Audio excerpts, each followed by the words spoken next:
우리 다 함께 고린도전서 4장 5절과 15장 10절 말씀 읽도록 하겠습니다. 우리 함께 한 목소리로 읽어보도록 하겠습니다. 시작.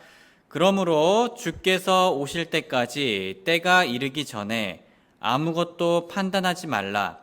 그분께서 어둠에 감추어진 일들을 빛으로 가져가 드러내시고 마음의 의도들을 드러내시리니 그때 각 사람이 하나님께 칭찬을 받으리라. 하나님의 은혜로 내가 지금의 내가 되었으니 내게 베푸신 그분의 은혜가 헛되지 아니하여 내가 그들 모두보다 더 많이 수고하였으나 내가 아니요 오직 나와 함께 하신 하나님의 은혜로다.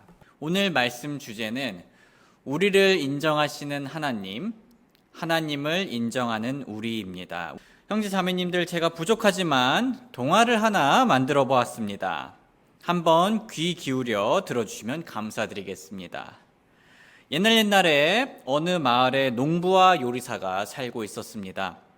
요리사는 농부를 자신의 식당으로 초대했습니다. 그리고 그들은 같은 식탁에 앉았습니다. 식탁에는 먹음직스러운 음식이 준비되어져 있었습니다. 사실 그 음식은 농부와 요리사 모두에게 특별했습니다.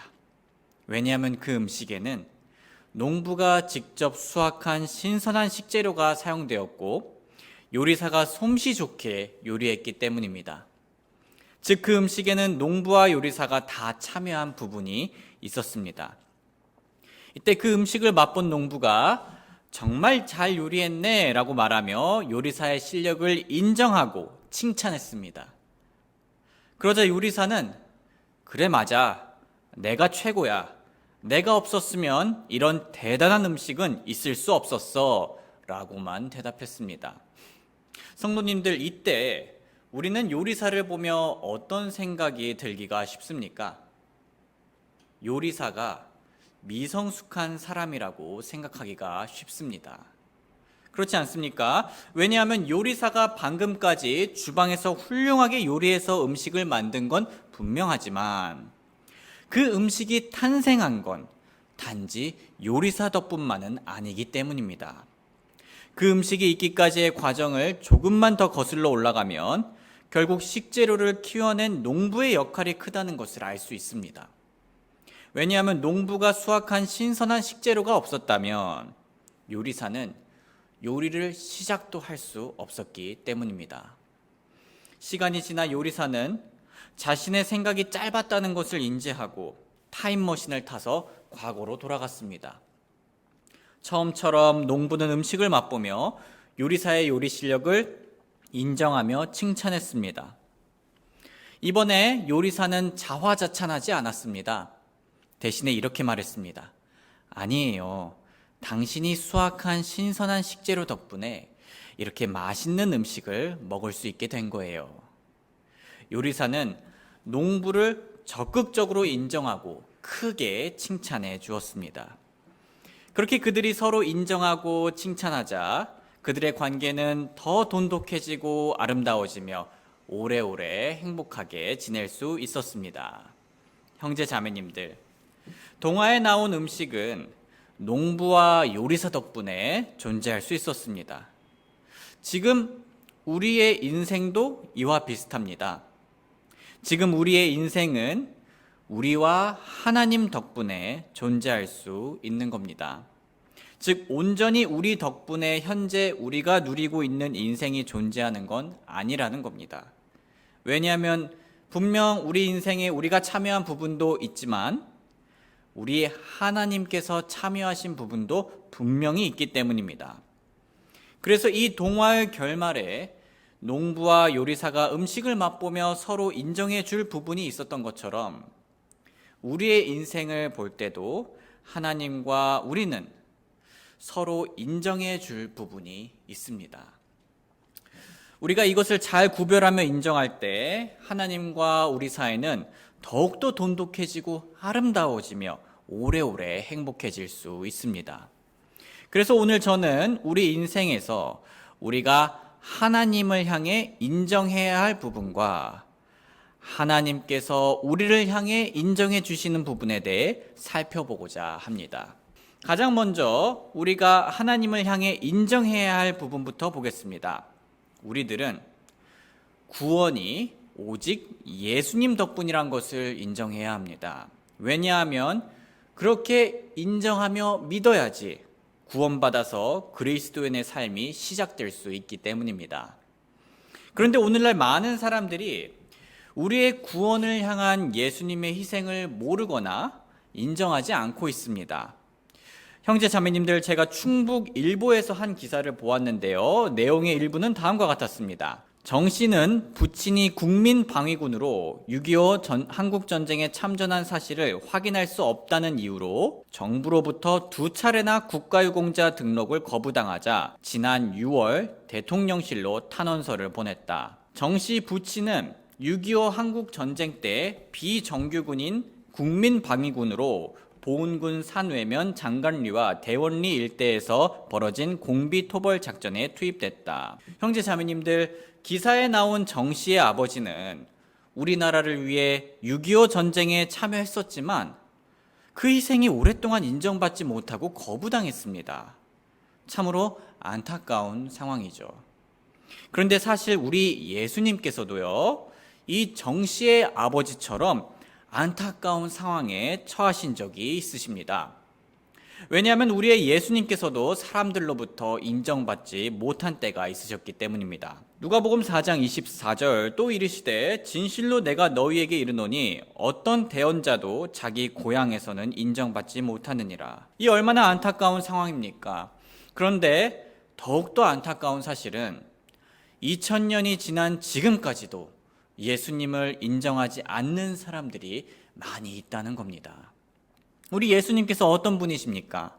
정 씨의 아버지가 적군으로부터 우리나라를 구하기 위해 희생하셨던 분이라면 우리의 예수님께서는 우리를 죄로부터 구원하기 위해 희생하신 분이십니다.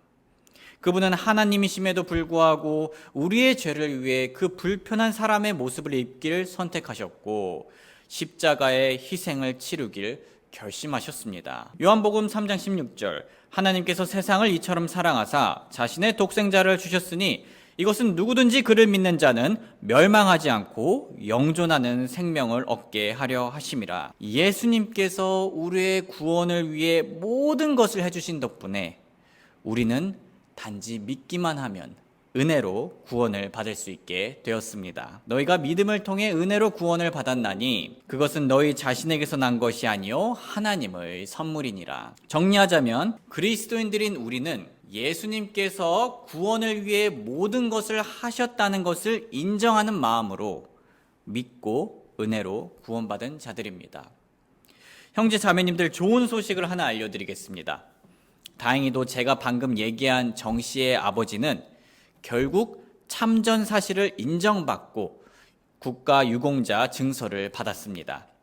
국방부는 추가 증거 자료를 바탕으로 재심을 벌여 지난달 21일 고 정용규 씨의 보은지역 국민방위군 6.25 한국전쟁 참전 사실이 인정된다는 확인서를 발급했다. 충북 남부 보은지청은 국방부의 참전 사실 확인서를 근거로 고 정용규 씨를 6.25 한국전쟁 참전 유공자로 등록하고 국가유공자 증서를 등기우편으로 발송했다. 정 씨는 대통령 명의로 국가유공자 증서를 받을 줄 꿈에도 생각하지 못했다며 아버지가 명예를 회복해 기쁘다고 말했다. 이 기사에 나온 것처럼 정 씨의 그 부지런한 노력 덕분에 아버지는 결국 우리나라에서 국가유공자로 인정받았습니다. 성도님들, 저는 여기서 우리가 본받아야 할 점을 찾게 되었습니다. 이처럼 정 씨가 우리나라를 위한 아버지의 희생이 인정받도록 노력했다면 우리도 마땅히 모든 사람들을 위한 예수님의 희생이 인정받도록 노력해야 하지 않겠습니까? 우리를 사랑하사 우리의 구원을 위해 모든 희생을 다 치르신 예수님께서 우리뿐만 아니라 우리 주변의 친구와 직장 동료와 이웃들에게도 인정받을 수 있도록 노력하는 저와 여러분들이 되길 주님의 이름으로 소원합니다. 그렇게 우리 주변에 예수님을 인정하는 열매들이 맺혀질 때 정 씨가 아버지의 명예가 회복되어 기뻐했던 것처럼 우리도 우리의 소중한 예수님의 명예가 회복되어 기뻐하게 될 것입니다. 형제 자매님들, 우리는 가장 먼저 우리가 하나님을 향해 인정해야 할 부분에 대해 살펴보았습니다. 그것은 바로 구원이 오직 하나님께서 보내신 예수님의 희생 덕분이란 겁니다. 이번에는 하나님께서 우리를 향해 인정해 주시는 부분을 살펴보겠습니다. 하나님께서 우리를 향해 인정해 주시는 부분입니다. 하나님께서는 우리를 향해 무엇을 인정해 주실까요? 형제 자매님들, 우리 하나님께서는 우리의 노력을 인정해 주시는 분이십니다. 이것을 이해하기 위해서 우리는 먼저 구원과 구원받은 후의 삶을 구별해서 알 필요가 있습니다. 방금 보셨던 것처럼 우리가 구원받은 건요, 온전히 예수님을 보내신 그 하나님 덕분이었습니다. 아니요, 하나님의 선물이니라. 행위에서 난 것이 아니니 이것은 아무도 자랑하지 못하게 하려 함이라. 구원과 관련하여선 우리가 기여한 게 아무것도 없기 때문에 자랑할 수 있는 게 아무것도 없습니다. 하나님께서 구원을 계획하셨고 하나님께서 우리의 구원을 위해 예수님을 내어주셨습니다. 구원은 처음부터 끝까지 하나님 덕분입니다. 우리가 한 것은 그저 예수님께서 우리의 구원을 위해 모든 것을 하셨다는 것을 인정하는 마음으로 믿었을 뿐입니다. 그런데 이렇게 우리가 구원받은 이후에는 어떤 삶을 살게 될까요? 우리는 하나님을 점점 더 닮아 자라가는 삶을 살기 시작합니다. 마치 새로 태어난 아기가 부모님을 닮아 자라가는 것처럼 말입니다. 이것을 신학적으로 성화라고 말합니다. 이 성화는 구원과는 구별되는 한 가지 중요한 특징을 가지고 있는데요. 우리가 믿음을 통해 은혜로 구원받을 때 의롭다 여겨지는 칭의를 얻고 다시 태어나는 거듭남을 경험하고 하나님의 가족이 되는 것은 다 전적으로 하나님의 일입니다. 구원에서 우리가 협력하는 부분은 1도 없습니다. 그런데 성화는요, 우리가 하나님과 협력하는 부분이 있습니다. 즉, 구원에는 우리의 역할이 전혀 없지만 성화는 우리의 역할이 있는 것입니다. 그래서 하나님께서는 구원받은 후 그리스도인으로서 성장해가는 우리의 노력을 인정해 주는 겁니다. 구원에서는 인정해 줄 게 없지만 성화의 삶에서는 우리의 역할을 인정해 준다는 것이죠. 때때로 사람들은요, 하나님을 우리의 노력을 인정 안 해주는 폭군 정도로 생각합니다. 또는 하나님을 어떻게 해서든지 우리가 흘리는 땀의 가치를 적게 매기고 적게 보상하려는 갑질 사장님 정도로 생각합니다. 하지만 이것은 오해입니다. 오히려 하나님께서는 이 세상 그 누구보다 우리 그리스도인들의 노력을 가장 인정해 주시며 보상까지 해주시는 분이십니다. 그 사실을 성경을 통해 한번 보겠습니다. 로마서 2장 6절, 그분께서 각 사람에게 그의 행위대로 갚으시되. 사실 저는 하나님께서 세상 그 누구보다도 우리의 노력을 잘 인정해 주시며 보상해 주는 분이시라고 자랑할 수 있습니다. 왜냐하면 하나님의 인정과 보상에는 특별함이 있기 때문입니다. 어떤 특별함이냐면 그분은 우리에게 보상해 주실 때 큰 것뿐만 아니라 작은 것까지도 세세하게 보상해 주시는 분이십니다. 우리는 그 사실을 다음 성경 구절들을 통해 알 수 있습니다. 마태복음 25장 20절에서 23절 말씀, 이에 5달란트 받은 자는 5달란트를 더 가지고 와서 이르되 주인이여 주께서 내게 5달란트를 맡기셨는데 보소서 내가 그것들 외에 5달란트를 더 벌었나이다 하매 그의 주인이 그에게 이르되 잘하였도다 선하고 신실한 종아 내가 적은 것에 신실하였은즉 내가 너를 많은 것을 다스릴 치리자로 삼으리니 너는 내 주인의 기쁨에 참여하라 하니라. 2달란트 받은 자도 와서 이르되 주인이여 주께서 내게 2달란트를 맡기셨는데 보소서 내가 그것들 외에 2달란트를 더 벌었나이다 하매 그의 주인이 그에게 이르되 잘하였도다 선하고 신실한 종아 내가 적은 것에 신실하였은즉 내가 너를 많은 것을 다스릴 치리자로 삼으리니 너는 내 주인의 기쁨에 참여하라 하니라. 이 말씀은 우리에게 아주 친숙한 말씀입니다. 우리가 여기서 엿볼 수 있는 사실은 하나님께서는 작은 것에 신실한 자를 놓치지 않으시고 많이 보상해 주시는 분이시라는 겁니다. 하나님의 인정과 보상에는 또 다른 특별한 점이 있습니다. 그것은 바로 하나님께서는 우리의 행동이나 또는 결과뿐만 아니라 마음까지 인정해 주시는 분이라는 겁니다. 형제 자매님들, 그런 경험 해보신 적 있지 않으십니까? 알바나 직장에서 일을 할 때 좋은 의도를 가지고 노력했지만 오해를 받거나 비난받았던 경험 말입니다. 사실 사회에서는 우리의 선한 의도가 어떻든 상관없이 결과주의로 우리를 판단하며 우리의 가치를 매길 때도 자주 있습니다. 그래서 나쁜 의도를 가진 사람이 더 잘 대우받거나 좋은 의도를 가진 사람이 외면받는 모순적인 경우가 종종 생기곤 합니다. 참으로 아쉽고 때로는 억울한 현실입니다. 하지만 우리 하나님께서는 다르십니다. 그분은 우리들의 겉으로 보이는 노력과 결과뿐만 아니라 우리의 마음까지 살펴보시며 우리를 인정하시는 하나님이십니다. 우리 한번 같이 읽어볼까요? 시작. 그러므로 주께서 오실 때까지 때가 이르기 전에 아무것도 판단하지 말라. 그분께서 어둠에 감추어진 일들을 빛으로 가져가 드러내시고 마음의 의도들을 드러내시리니 그때 각 사람이 하나님께 칭찬을 받으리라. 소중한 형제 자매님들, 우리 하나님께서는 우리를 누구보다 잘 인정하시며 칭찬하시며 심지어 보상까지 적극적으로 해주시려는 분이십니다. 그분은 사람들이 쉽게 놓칠 수 있는 우리의 작은 몸짓과 노력 그리고 배려 하나하나를 눈여겨보시고 크게 보상해 주시는 분이십니다.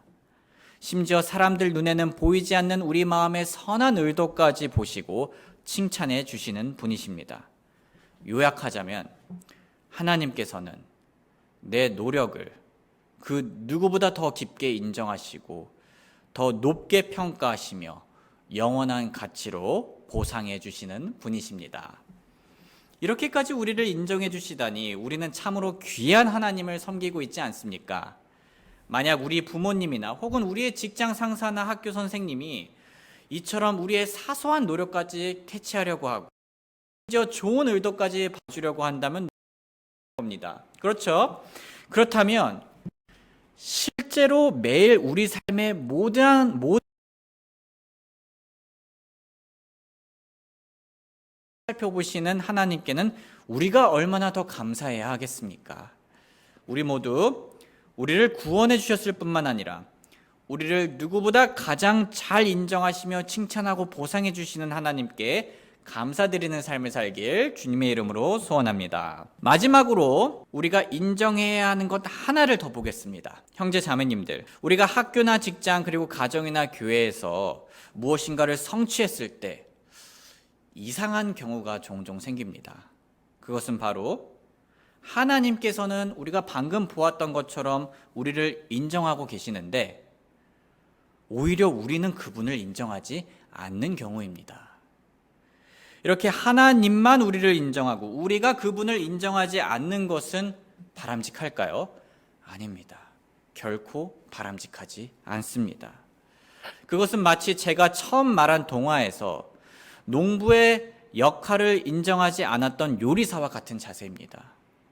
우리 인생에서 하나님이 우리를 이처럼 인정해 주시고 칭찬하신다면 우리는 자화자찬으로 마무리할 것이 아니라 하나님을 향한 인정과 찬양으로 반응하는 것이 마땅합니다. 성경에서 이 원리를 아주 잘 이해한 대표적인 인물이 있는데요. 그는 바로 바울입니다. 당시 바울은 출신도 대단했고 학식도 높았으며 누구보다 노력하는 사람이었습니다. 그리스도인들 사이에서뿐만 아니라 세상 사람들 사이에서도 그렇게까지 대단한 사람은 보기가 힘들었습니다. 비유하자면 그의 출신은 귀족이었고 학식은 교수였으며 노력은 매일 현장에서 아침 저녁으로 중노동을 하는 일꾼과 같았습니다. 하지만 이렇게 자랑할 게 넘쳤고 하나님께서 칭찬할 게 넘쳤던 바울은 다음과 같은 고백을 했습니다. 우리 한번 같이 읽어보겠습니다. 시작. 하나님의 은혜로 내가 지금의 내가 되었으니 내게 베푸신 그분의 은혜가 헛되지 아니하여 내가 그들 모두보다 더 많이 수고하였으나 내가 아니요 오직 나와 함께 하신 하나님의 은혜로다. 바울은 분명 많은 교회를 세우고 열심히 선교를 하여서 하나님께 칭찬받을 게 많았습니다. 그 누구보다 자신의 노력과 열정을 높일 수 있었던 위치였습니다. 심지어 자랑했어도 뭐라 할 사람은 없었을 거예요. 하지만 바울은 하나님께서 자신을 은혜로 구원해 주셨고 지금까지 은혜로 돌보아 주신 덕분에 지금의 자신이 있었다는 것을 잘 알고 있었습니다. 그래서 그는 자신이 열심히 수고하고 이룬 것들이 그렇게 많았음에도 불구하고 하나님의 은혜를 인정하는 것을 잊지 않았던 겁니다. 그의 시각은 자신만 바라보도록 좁혀져 있지 않았고 오히려 하나님에게까지 넓혀져 있었던 겁니다. 아주 성숙한 시각을 가지고 있었던 거죠. 그런데 형제 자매님들, 누군가는 이렇게 질문할 수 있습니다. 아니, 바울이 자신이 노력한 부분이 그렇게 많았음에도 불구하고 그렇게 내가 아니요 오직 나와 함께 하신 하나님의 은혜라고 말을 할 필요가 있었을까요? 겸손도 정도가 있지 너무 지나치게 겸손한 고백이지 않았나요? 충분히 할 수 있는 질문입니다. 사실 우리 주변의 다른 그리스도인들 분들의 간증을 들으면 이 바울과 비슷한 간증을 들을 때가 있습니다. 분명 간증하는 형제님이나 자매님의 얘기를 들어보면 그분들이 열심히 한 부분이 큰 것 같은데 결국 그분들이 고백하는 건 무엇입니까? 자신들의 인생은 다 하나님의 은혜였습니다 라고 하는 것입니다. 처음에는 이런 고백이 이상하게 보일 수 있습니다. 그리고 이해가 되지 않을 수 있습니다. 하지만요, 사실 이런 종류의 고백은 우리에게 결코 낯설지 않은 고백입니다. 우리 인생에서 하나님께서 보여주신 은혜를 진지하게 생각하면 사실 매우 자연스러운 반응이라고 할 수 있습니다. 이해하기 쉽게 제 개인적인 경험을 얘기해 보겠습니다. 저는 지난 월요일에 임 목사님 아버님께서 소천했다는 소식을 들었습니다. 솔직히 저는 조금 고민했습니다. 왜냐하면 장례식장이 인천에 있어서 먼 거리이기도 했고 사실 이번 주에 해야 할 게 정말 많았기 때문입니다. 하지만 임 목사님은 저에게 너무나 소중한 분이셨기 때문에 위로하고 싶어 서둘러 갔습니다. 그리고 그날 저녁 늦게 집으로 돌아왔습니다. 제 어머니는 그 다음 날인 화요일 아침에 장례식장에 가셨습니다. 장례식장에 다녀온 어머니는 저에게 전화를 주셨습니다. 어머니가 말씀하길 임 목사님 부부께서 멀리서부터 장례식장에 왔다가 돌아간 저를 칭찬해 주셨다고 합니다. 어머니는 저를 향한 그 칭찬을 듣고는 그런 생각이 드셨다고 합니다.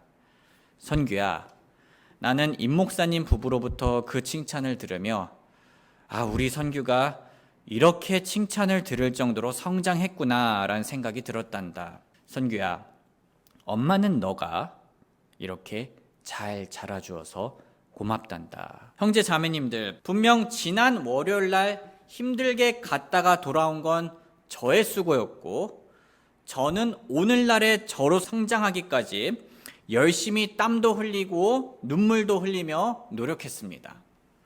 그 사실은 어머니나 저나 둘 다 잘 알고 있습니다.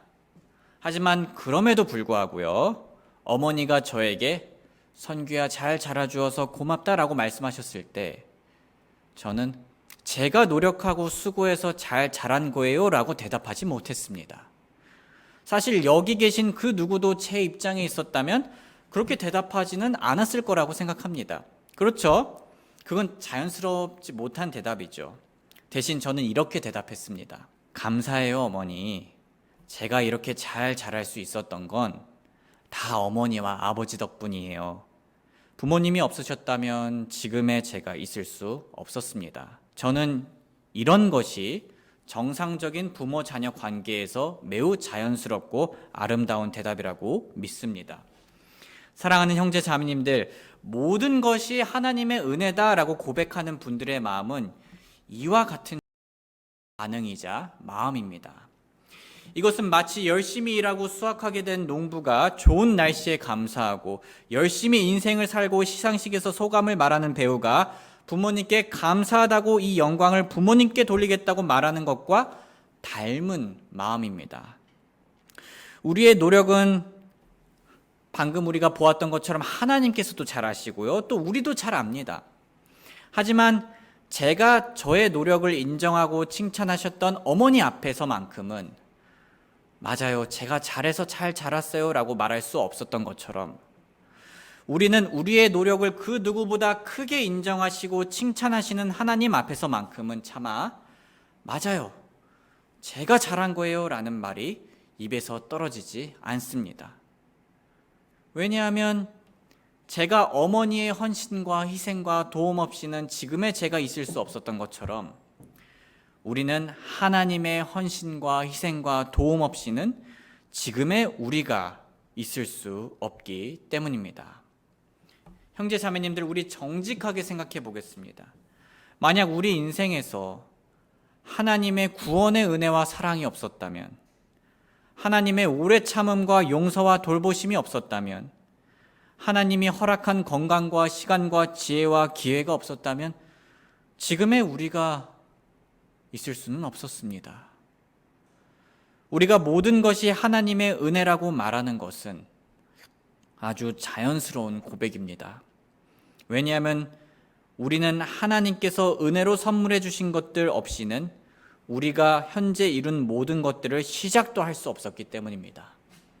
그러니 우리 모두 우리의 모든 노력을 누구보다 가장 크게 인정하시고 칭찬하시고 보상하시는 아버지 하나님께 이렇게 고백하길 원합니다. 하나님, 모든 것이 하나님의 은혜임을 고백합니다. 하나님 없이는 그 모든 것을 시작조차 할 수 없었습니다. 감사합니다. 우리가 이렇게 고백하는 삶을 살 때 동화에 나왔던 농부와 요리사처럼 우리와 하나님과의 관계는 더욱더 기쁨이 넘치고 사랑이 흐르며 행복한 향기를 풍기게 될 것입니다. 이런 은혜와 감사가 넘치는 삶을 사는 저와 여러분들이 되길 주님의 이름으로 소원합니다. 우리 잠시 노래가 연주되는 동안 하나님께서 우리에게 말씀해 주신 것이 있다면 그 말씀을 붙들고 기도하겠습니다.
기도하겠습니다. 사랑하는 아버지 하나님, 하나님께서는 마치 자녀의 모든 것을 눈에 담고 싶어하는 부모님처럼 저희의 모든 것을 다 담고자 하십니다.